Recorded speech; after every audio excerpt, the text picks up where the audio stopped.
정말 이런 짓을 하는 게 이런 인간들이 우리가 사람이라는 말을 붙일 수가 있을까요? 그 후속 얘기가 전해져 오고 있습니다. 이담 아나운서. 네, 얼마 전에 뉴스파이터에서도 전해드렸던 소식입니다. 광주에서 일어났던 사고였는데요. 네. 이 사고로 배달 대행 업무를 마치고 귀가를 하던 20대 남성, 운전자인 20대 남성이 중상을 입었고 함께 타고 있던 이 여자친구는 사망을 한 아주 안타까운 사건이었습니다. 근데 진짜 많은 분들 공분했죠, 진짜. 맞습니다. 분노했어요, 진짜. 게다가 이 사고가 일어나고 구호 조치도 없이 그냥 달아났던 가해 운전자가 잡혔다는 이제 소식이 들어온 건데요. 아하. 네, 먼저 사고 당시 모습부터 전해드리겠습니다. 네네. 흰색 승용차 한 대가 신호를 무시하고 질주를 하죠. 빠르게 달리던 이 차량 잠시 후에 앞서가던 오토바이를 뒤에서 들이받습니다. 네, 엄청난 충격에 이 오토바이 파편들이 사방으로 널브러지는데요. 이 사고를 인지한 뒤에 차들은 비상 깜빡이를 켜면서 줄줄이 멈춰서는데 사고를 낸 차량은요. 조금도 멈추지 않고 빠른 속도 그대로 질주하더니 사라져버립니다.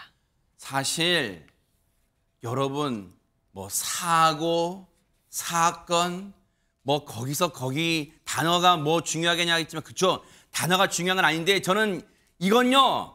사고가 아니라 그냥 차와 차끼리 부딪히는 그런 교통사고가 아니라 이거는 안진영 기자님 저 자동차라는 흉측한 물건으로 사람의 목숨을 앗아간 사건이에요. 흉악한 사건 진짜. 네, 이 흉악한 사건은 지난 24일 광주의 한 도로에서 벌어졌습니다. 고급 외제차 2대가 신호 위반까지 하면서 서로 추격전을 벌입니다. 지인 사이였어요. 근데 이 중 한 대 차량이 이 오토바이의 사고를 낸 후에도 구호 조치 없이 곧바로 달아나 버린 겁니다. 게다가 이 사고 운전자 차를 버린 후에 다른 또 한 대 지인의 차량이 있죠. 이곳에 옮겨 타고선 대전으로 도주를 했습니다. 이때부터 치밀하게 도주국이 시작되는데 가해 운전자 일단 휴대전화 전원을 껐습니다. 그리고 현금을 이용해서 택시를 타고 다녔고 공항 리무진 버스 등을 타면서 인천공항 등지로 이동을 이게 도망가는 했습니다. 모습 찍힌 거예요? 그렇습니다. 이 몹쓸 인간들아.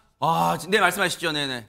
네, 그리고 이 가해 운전자의 도피를 도우려고 지인이 외국행 비행기를 대신 예매해 준 것까지 확인이 됐습니다. 뭐라고요? 한국을 뜨려고 했던 거예요? 그렇습니다. 도주의 우려가 상당한 상황이었는데 태국으로 도주를 하려고 했는데 인천공항으로 향하더니 가해 운전자는 출국 금지 조치가 내려진 걸 알고 포기를 했습니다. 그 후 발길을 옮긴 곳은 서울이었습니다.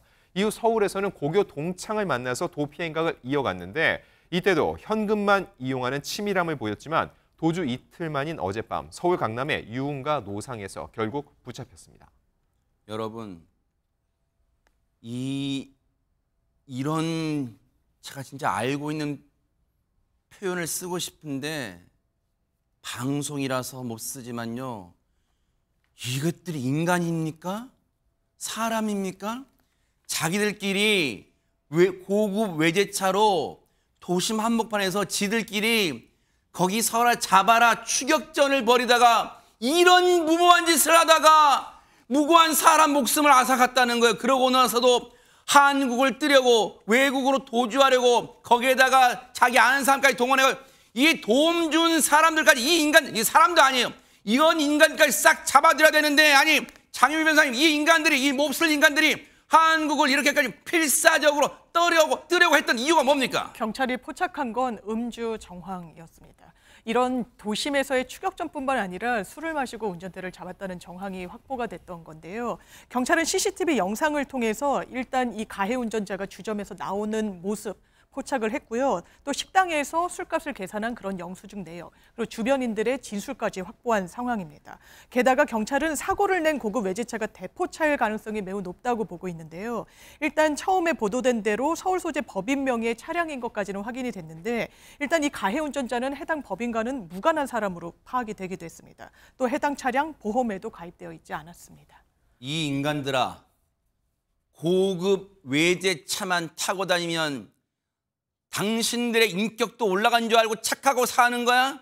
정말로 저런 외제차를 타고 다니면서 무고한 사람의 목숨을 앗아가고 그것도 모자라 구호조치도 없이 한국을 떠나려고 그리고 아까 말씀드렸죠. 이런 몹쓸 인간들을 도우려고 했던 인간들도 싹 잡아들여야 된다고 말씀드렸는데 모두 붙잡혔어요. 대한민국 경찰이 어떤 사람들입니까? 그 모습 보시고 이어가 보도록 하겠습니다. 이걸 도망간다 하셨습니까? 왜 도망간다? 피해자한테 미안하지 않으세요? 왜 도망치셨나요? 지금도 제가 이 소식을 전하면서 아마 시청자분들도 다 같은 마음이실 거예요. 분노에 치가 떨려서 저 인간들 진짜 어떻게 사적 보복이 왜 막 그런 단어가 왜 떠오르는지 그게 알겠어요 진짜. 그러니까 현장에 있으면 한 대 정말 때리고 싶을 정도의 마음이에요. 아니 아무 잘못이 없는 사람들을 그렇게 어려움에 빠뜨리는 저런 행동을, 그것도 술 먹고 운전을 합니까? 그것도 경주하듯이 운전을 하고요. 저게 뭐 하는 행동입니까 대체? 흉기를 몬 거 아닙니까? 흉기를. 그렇죠.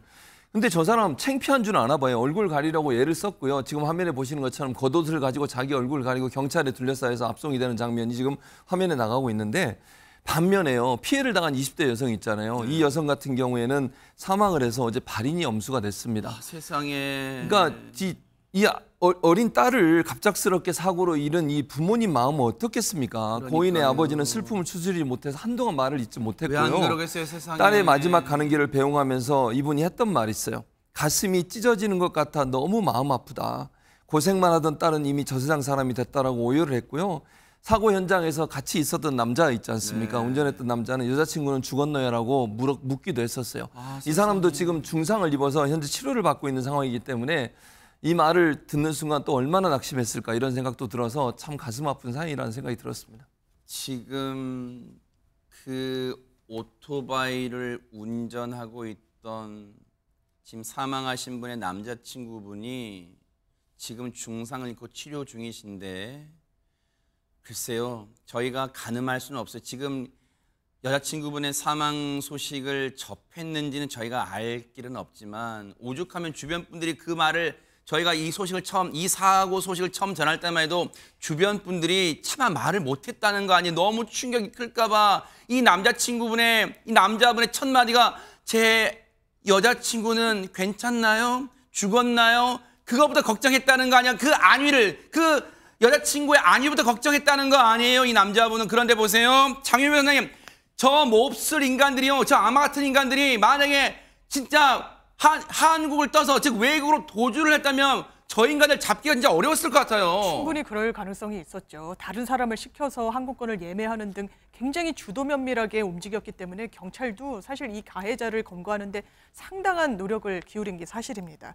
일단 수사 중이던 경찰은 이 주변 인물들을 탐문 수사를 해서 누구인지까지는 딱 알아내게 된 거예요. 그런데 누군지를 알게 되면 어디에 주소지를 등록해놨는지를 살펴보게 되잖아요. 주소지를 살펴봤더니 행정복지센터인 거였습니다. 여기에 실제 거주하는 사람들은 없잖아요. 그러니까 허위로 주소지도 등록을 해놨었고, 또 직업도 정확하게 알려지지가 않았었던 겁니다. 이 수사에만 투입된 형사 기동대가 30명이 넘는다라고 하는데요. 경찰분들이 자신의 일처럼 잡은 거, 진짜 이 수사에 매달린 거에 세상에 이런 천인 공노할짓을 저지른 악마 같은 인간을 잡으려고 경찰분들도 자신의 일처럼 여긴 거예요, 진짜. 그렇죠. 그리고 또 간단하게 보면 인적이 특정되는 게 요즘은 휴대전화인데, 휴대전화도 봤더니 이 본인 명의가 아니었던 거예요. 수사가 굉장히 꼬일 수밖에 없는 국면이었는데, 천벌을 받은 인간들, 정말 다행히도 이 현장에 차를 버리고 갔잖아요. 그러니까 이 차량 안에서 단서가 나왔습니다. 한 전자기기에서 경찰이 단서를 포착해서, 이 사람이 과거에 서울 강남구의 한 치과에서 치과 진료를 받은 적이 있구나를 알아낸 거예요. 그 치과를 특정해서 수사를 한 끝에 아무개구나, 어디 있구나까지 수사 범위가 넓어져서요, 신병을 확보할 수 있었고 강남 일대를 수색하던 중에 이렇게 긴급 체포에 성공할 수 있었습니다. 이 인간들이요, 정말로 공권력도 낭비하게 만든 거잖아요. 광주에서 사고를 내고 부랴부랴 도망가서 서울에서 검거된 거예요. 그런데 아까 제가 말씀드렸죠, 최진영 변호사님, 이 천인 공노할 짓을 저지른 인간들도 당연히 엄벌해야 되지만, 이 악마들한테 조력해준, 도움을 준 인간들, 제가 이 싹 다 신상 공개 좀 하고 그러면 안 돼요. 제가 너무 무리한 욕을 하는 거예요. 저 인간들 좀 보고 싶어요. 어떤 인간들인지. 그렇습니다. 사실 국민들 같은 경우에는 어떤 재범 방지 차원에서 일벌 뺏게 한다는 취지에서 얼굴을 다 공개는 하고 싶지만, 형사처벌이라는 것은 어쨌든 예측 가능성이 있어야 되고 그러다 보니까 특정 강력범죄 처벌에 관한 법률사항에 특정 강력범죄 그러니까 살인죄라든가 강도 강간 이런 부분에 대해서만 개인적으로 얼굴을 공개할 수 있도록 그렇게 돼 있다 보니까 현행법으로는 안 되는 거예요. 그렇죠. 현재에 있어서는 이와 같이 그 특정범죄 가중처벌법상의 도지치사 같은 경우에는 적어도 제가 아는 한은 얼굴 공개 대상은 아닌 것 같은데요. 다만 그런 사람 잠깐만요. 저 밑에 제목 좀 보세요. 잠깐 요 앞에 거 좀 다시 해보세요. 저것들이 사람이에요? 뺑소니 운전자라는 인간이 한다는 말이 경찰 사이렌 소리가 들렸는데 무서워 도주했대. 저거 입 밖에 입에서 나오면 다 말인 줄 알고 지금 내뱉고 있잖아요 지금. 그렇습니다. 저는 한마디 한마디가 추후에 형사 책임을 하나하나 높이는 그런 어떤 말로 쓰일 수밖에 없다라고 보이는데요. 네. 사실 이번 같은 경우에는 과실로 교통사고를 냈는데 그때 얼른 내려가지고 마땅합당한 조치를 해야 되죠. 그런데 그렇지 않고 그냥 내뺐단 말이에요. 네. 그게 이제 특정범죄 가중처벌법상에 사람이 죽었기 때문에 도주치사 그리고 또 한 사람은 중상을 입었기 때문에 도주치상 두 개가 이렇게 성립되는데요. 지금 그 특가법상 도주치사 같은 경우에는 사실상 살인행위나 비슷합니다. 그렇기 때문에 특가법 같은 경우에는 법정형에 벌금이 없습니다. 무기징역 또는 5년 이상의 유기징역인데 아시다시피 형법상 살인죄 같은 경우에는 사형, 무기 5년 이상 유기징역인데 사형 빼고는 어떻게 보면은 그 살인죄와 거의 비슷한 법정형을 하고 있습니다. 그만큼 이 형법에서 그 특정범죄 가중처벌법상 도주치사는 혐의가 굉장히 높습니다. 그렇다 보니까 한 사람은 그 도주치사 죽었고 한 사람은 중상을 입었는데 현행 대법원 양형 기준에 의하면은 지금 두 사람에 대한 피해를 입혔기 때문에 최소한 실형 5년 이상이 나올 가능성이 상당히 높고요.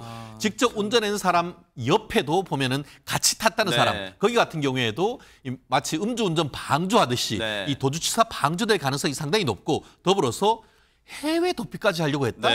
이것 같은 경우에는 조력자에 대해서 말씀하신 것처럼 범인 도주 혐의까지도 지금 혐의를 해서 아마 이 3명에 대해서는 중한형을 피하지 못할 그런 상황이 된 것이 아닌가 생각합니다.